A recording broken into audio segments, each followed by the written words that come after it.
truly believed I had a perfect marriage. Edward, my husband of 15 years, had always been a dedicated and affectionate man. Our life was simple but happy, or at least that's what I thought. When he told me he needed to travel for work, I felt a sense of unease, but I tried to push that strange feeling away. Something didn't feel right. The calls decreased. The messages became colder. That growing anguish consumed me as I struggled to maintain the trust we always had. Little did I know my intuition was spot on. A quick scroll through social media was enough to crumble my world. The photo of Edward smiling with Lara at a fancy restaurant hit me like a punch. 15 years of marriage dissolved in that single frame. My heart sank, but my mind was no longer crying. A cold anger began to rise, replacing the initial pain. That image wasn't just a betrayal. It was the end of all our dreams. Each of his smiles seemed to mock my naivety. I was no longer a betrayed wife. I would be the protagonist of my own redemption. My world collapsed in that moment. The photo of Edward with Lara struck me like a blast of cold wind, making my body tremble involuntarily. 15 years of marriage felt like a cruel joke, a poorly written script of a life I believed to be perfect. The initial pain was a whirlwind of contradictory emotions.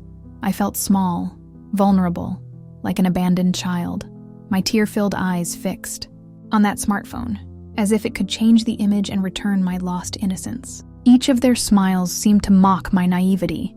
Each gesture of complicity laid bare my loneliness. How could I have been so blind? I murmured to myself, my voice choked with suppressed sobs. Memories began to parade through my mind. Every trip, every suspicious phone call, every moment when something seemed off but I chose to ignore. My dignity had been torn apart in a single frame. But something inside me began to change. The initial sorrow began to give way to a fiery, transformative rage. I would no longer be the submissive wife who accepted scraps of love. No, I deserved respect. I deserved the truth. I stood up, wiping my tears in a brisk, determined motion. My breath, once shaky with sobs, became steady and controlled. Vulnerability was being replaced by a strength I didn't even know existed within me. So, this is how our story ends?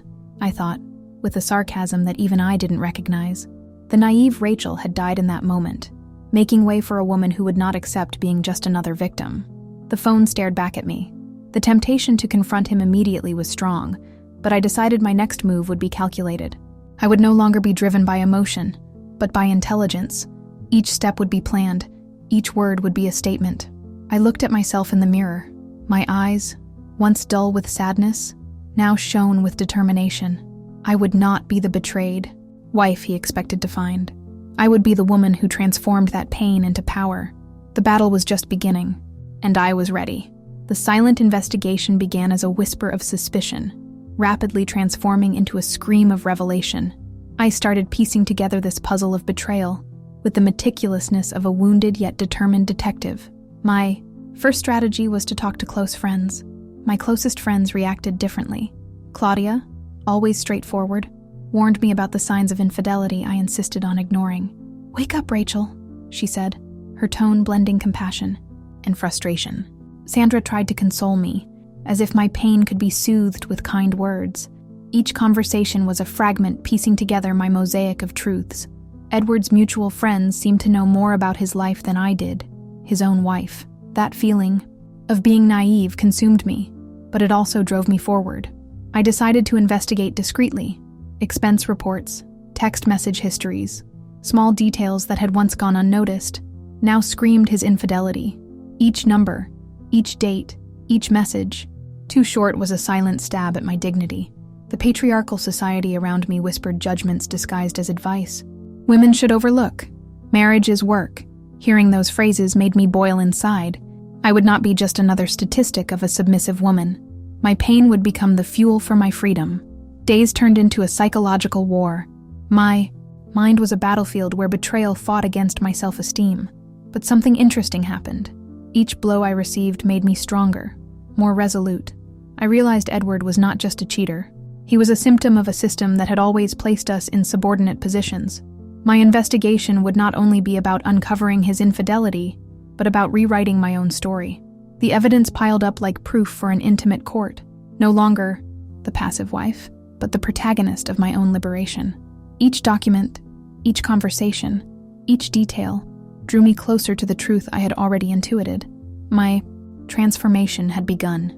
From victim to investigator, from betrayed wife to empowered woman, the conflict would not only be about uncovering the betrayal, but about redefining my existence. The truth was near, and I was ready to face it. The call with Edward would be my breaking point. I needed to find strength beyond the pain, to transform that fragility into power. When I finally called him, my voice was a mix of sadness and determination. "Edward, we need to talk," I said, feeling every word pierce through our 15 years of marriage like a sword. On the other end of the line, his tone was initially casual, typical of someone unaware of the abyss in which he was about to fall.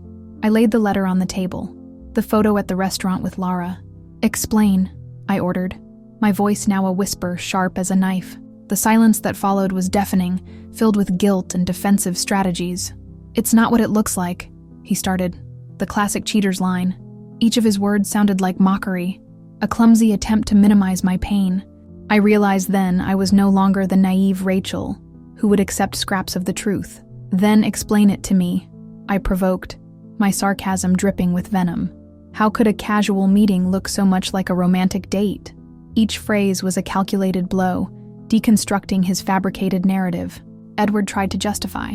He spoke about work, about an old friendship, about nothing serious, but his words were hollow shells, devoid of substance.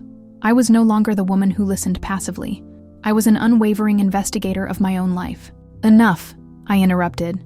"I didn't come here to hear excuses. I came to say it's over." My voice no longer trembled. It was firm, secure, in control. The betrayal would not define me. It would simply be a chapter I would choose to close. The tone changed. From victim to judge of my own story. Every word was a sentence, every breath a liberating act. Edward tried to negotiate, to soften the blow, but I had crossed the point of no return. 15 years, I said, almost laughing. At the absurdity thrown away for a moment of weakness, it was no longer a question, it was a statement. My dignity was rising, turning pain into strength, betrayal into power. The conversation ended, not with tears, but with a declaration. I deserved respect, much more than that farce he called a marriage. Right then, in that moment, I was reborn, no longer as the betrayed wife, but as a free woman. My quest for answers led me into a labyrinth of complex emotions, where each step took me further away from my initial naivety and closer to a painful yet liberating truth. Conversations with my friends were like mirrors reflecting fragments of a reality I stubbornly refused to see. Claudia, always straightforward, spared no words. "Wake up, Rachel," she told me, her gaze loaded with a compassion bordering on frustration. Sandra, on the other hand, tried to console me with soft words, as if pain could be soothed with empty kindness. I began to investigate with the meticulousness of someone who would no longer accept being a victim. Spreadsheets, text messages, expenses, every detail was a piece of a puzzle revealing the true face of my marriage. The numbers didn't lie, and they screamed the infidelity I had ignored for so long. The patriarchal society around me whispered advice disguised as wisdom. Women should overlook. Marriage is work. Every phrase felt like a bid to keep me chained to an illusion. But I was no longer that submissive woman. My pain was transforming into fuel for my freedom. Days became a psychological war. My mind, once a realm of marital dreams, was now a battlefield where betrayal fought against my self-esteem. And something extraordinary happened. Each blow I received made me stronger, more resolute. I realized Edward wasn't just a cheater. He represented a system that had always placed us in subordinate positions. My investigation transcended discovering his infidelity. It was about rewriting my own story. The evidence piled up like proof for an intimate tribunal. No longer the passive wife, but the protagonist of my own liberation. Each document, each conversation revealed layers of lies that had built our relationship. The transformation was palpable. From victim to investigator, from betrayed wife to empowered woman. The conflict would not only be about uncovering the betrayal, but about redefining my existence. The truth was close, and I was ready to face it. No longer as the Rachel who accepted crumbs of love, but as a woman who deserved respect, truth, and integrity. My journey of discovery had taught me a crucial lesson. Strength doesn't lie in accepting the unacceptable, but in having the courage to turn pain into power. The explosive scene was finally unfolding. The restaurant, illuminated by soft lights and sophisticated decor, served as the perfect stage for my decisive confrontation. Edward and Lara sat there, completely caught off guard. He wore his dark blue suit, the one he donned for supposed important meetings, and she, elegant in a black dress, looked more like a trophy than a companion. I walked toward the table with firm steps, my breathing controlled, my gaze like a sharp blade. There was no room for tears or drama, just truth. "Good evening," I said, my voice a mix of irony and disdain. "Interrupting your date?" Edward's face froze. Lara leaned back slightly in her chair, her smile transforming into pure embarrassment. "Rachel, it's not what it seems," he began, the same rehearsed excuse I had heard so many times.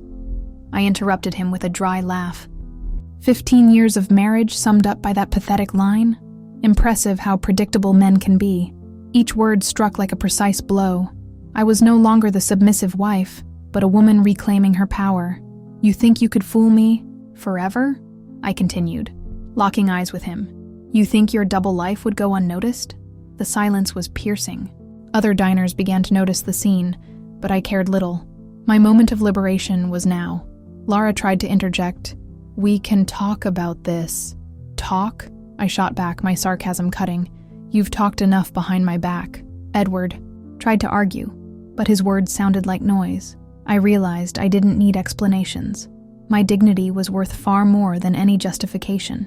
"It's over," I declared, my voice steady as a sentence. Not because of betrayal, but because I've decided I deserve respect. In that moment, it was no longer about Edward or Lara. It was about me, about my reconstruction, my freedom. I turned and walked out of the restaurant.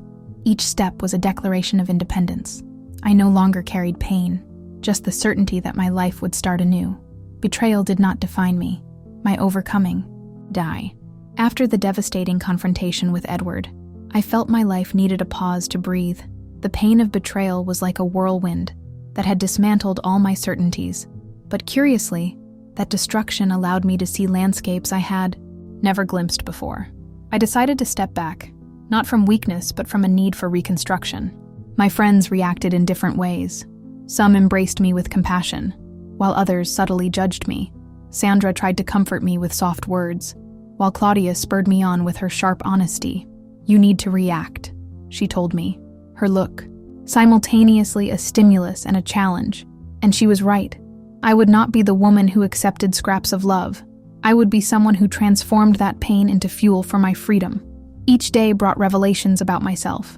I realized that Edward wasn't just a cheater, but a symbol of a system that had historically placed us in subordinate positions. My journey now transcended personal betrayal. It was about rewriting my narrative. The initial loneliness gave way to a strength I didn't even know existed. I started investing in myself, taking up personal projects I had abandoned, and rediscovering dormant talents. My small family business took on new contours. My energy was different, more determined, less condescending. People around me noticed the transformation. I was no longer that fragile woman. I was someone who had turned wounds into power. Each glance, each movement translated my new identity, a woman choosing dignity above all. Others' comments ranged from support to skepticism. "It's so hard to start over at this age," some whispered. But I knew, true renewal has no age. I had learned that life offers us multiple chances to restart. All we need is courage. Edward occasionally tried to contact me, but his arguments sounded like distant noise. There was no longer room for negotiations or excuses. My decision was made. I would move forward, free and strong. The transformation was not just external, but deeply internal. Each day brought clarity about who I was, unshackled from social expectations or predetermined roles. My identity no longer depended on a marriage, but on my own essence. The future unfolded like an endless horizon of possibilities, and I was ready to embrace it, not as a victim, but as the protagonist of my own story. Months after the confrontation, time had been my greatest ally in reconstruction. Each day was a page turned, each moment a silent healing. My small family business, once overshadowed by the marriage, now breathed life. Investing in myself became my deepest therapy. The emotional scars hadn't completely disappeared, but they transformed into marks of resilience. Edward had become a distant memory, powerless to define my identity or value. I realized my strength didn't lie in being a spouse, but in being Rachel, complete, independent, whole. Friends who accompanied me on this journey had become my real family. Claudia, always direct, celebrated each small victory. Sandra, more sensitive, rejoiced in my reconstruction. I realized that true love doesn't reside in a marriage, but in the genuine connections we build. My work gained new contours. Each client, each negotiation, represented more than commercial transactions. They were demonstrations of my capacity to overcome. The fragile woman who discovered betrayal had been replaced by a determined entrepreneur, secure in her steps. Weekends, once filled with expectations of a perfect marriage, were now dedicated to my personal growth. Courses, trips, gatherings with friends, my life overflowed with possibilities that had once been dormant under the veil of a toxic relationship. I no longer carried the weight of sorrow. Anger had transformed into fuel for my evolution.